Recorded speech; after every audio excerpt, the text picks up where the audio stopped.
To break into the top 10% of retirees in America, you need a net worth of roughly $3 million. But the people actually hitting that number aren't who you think they are.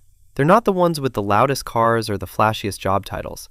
In fact, a lot of them are sitting 2 cubicles down from you right now, and you have no idea. By the end of this video, you're going to know the exact 3 signs that prove you are mathematically on track to retire richer than 90% of the country, even if you've never made a 6-figure salary in your life. And if none of these 3 signs currently apply to you, you're going to know exactly what to fix, starting tonight. You probably think getting into the top 10% requires a massive tech salary, a trust fund, or getting lucky on some coin your cousin told you about at Thanksgiving. But the data tells a completely different story. It actually requires a perfectly ordinary job and a weaponized savings rate. In fact, roughly 70% of actual millionaires earned less than $100,000 a year on average over their entire careers, and only about 20% of them received any kind of inheritance. The wealthy aren't the ones making the most noise. They are, overwhelmingly, the ones quietly keeping the most money. That distinction, making money versus keeping money, is the entire video. Hold on to it, because we're going to come back to it 3 separate times, and each time it's going to hit differently. Let me introduce you to Elena. Elena is 38 years old, a regional supply chain manager in Ohio. She makes $65,000 a year. Not glamorous, not a LinkedIn headline, just a steady job she's held for 6 years. Elena constantly feels like she's falling behind. She doesn't have a VP title. She doesn't have a stock portfolio she can screenshot. She scrolls through social media and sees people her age driving leased luxury cars and posting from Santorini, and she quietly wonders what she's doing wrong with her life.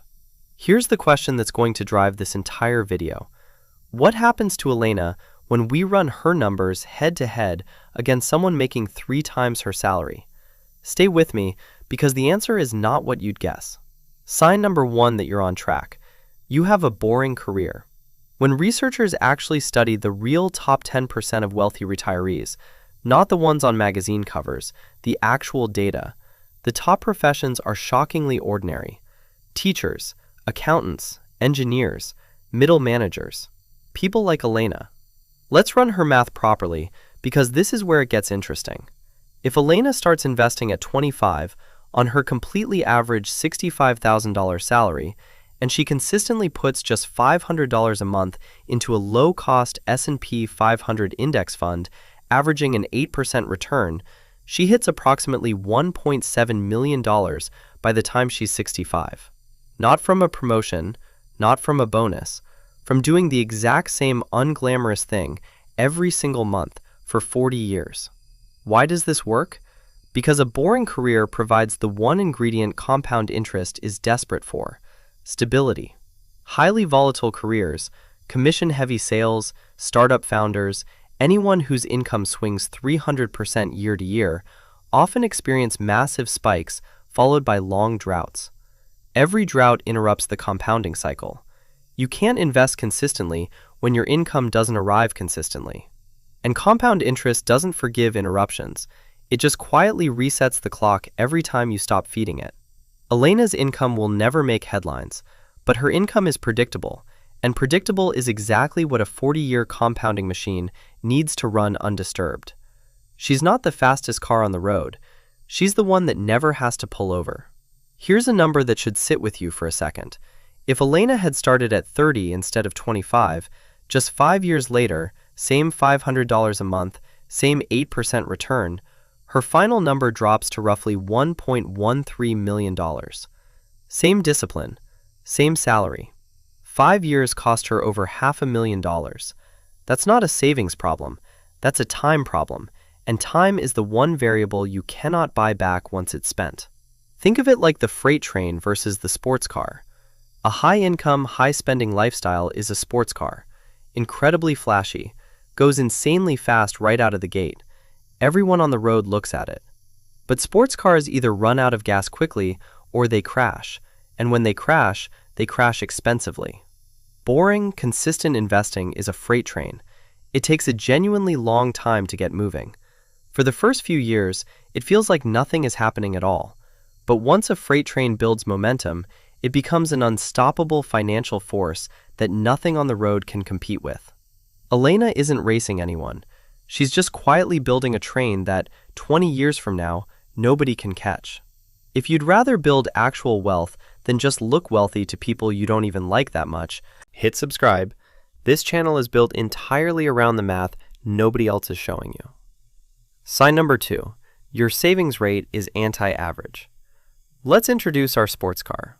Meet Julian. Julian is 34, a tech sales director in Austin, Texas. He makes $190,000 a year. To literally everyone around him, Julian is crushing it. He's the guy people compare themselves to. He's the reason people scroll through their own bank accounts and feel behind. But here's the number that changes the story. The national average personal savings rate right now sits at a dismal 3%. Julian is a walking illustration of exactly why. Because he makes serious money, he feels he's earned the lifestyle to match it. He finances a Tesla. He rents a luxury downtown apartment with a view he's proud of. He spends heavily on delivery apps, conveniences, weekend trips that make sense because he works hard. After all of his overhead, Julian saves about $200 a month. $200 on a $190,000 salary.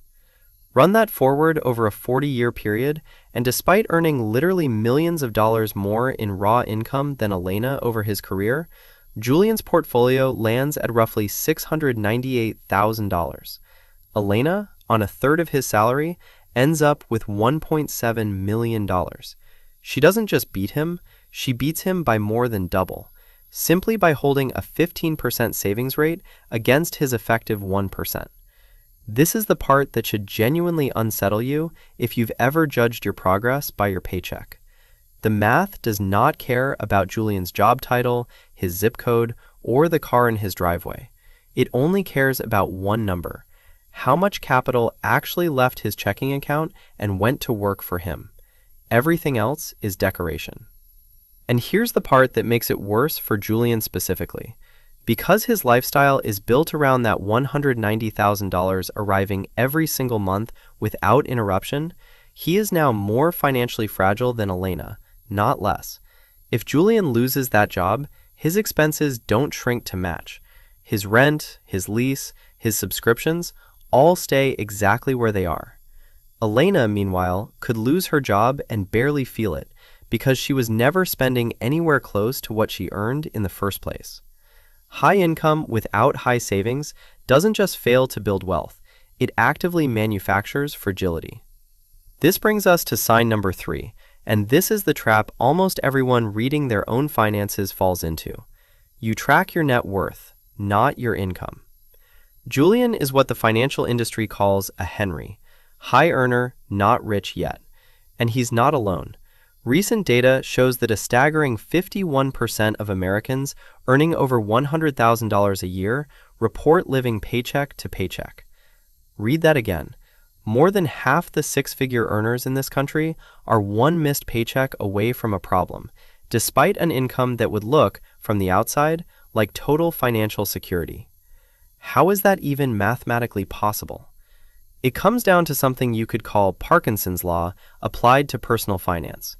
As income rises, expenses rise to meet it, almost automatically, almost invisibly. When Julian gets a $20,000 bonus or a promotion, he doesn't invest it. He uses it to justify a $25,000 lifestyle upgrade, a new car payment, a more expensive apartment, a bigger vacation because he earned it. That promotion, on a pure month-to-month cash flow basis, actually made him poorer because it permanently raised his baseline overhead by more than the raise itself. This creates something worth naming directly: the golden handcuff trap.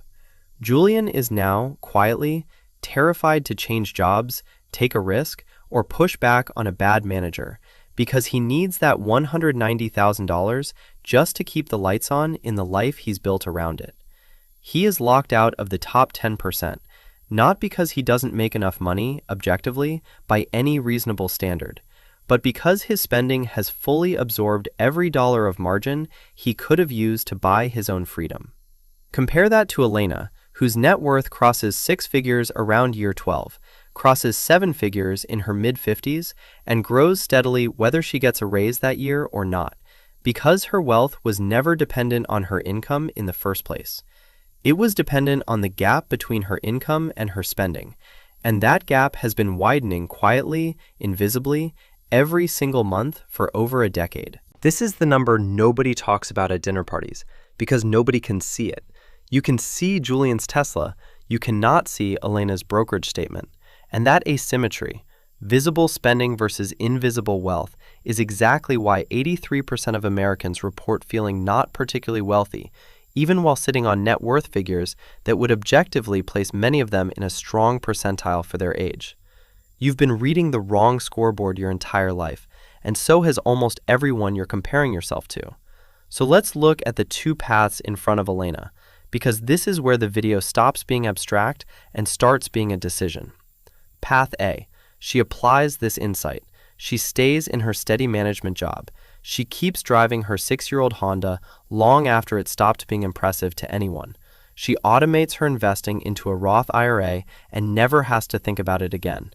24 years from now, she retires at 62, completely invisible to her neighbors the entire time, and quietly becomes a multimillionaire nobody saw coming. She doesn't buy a bigger house, she buys back her own time. Path B. She ignores it.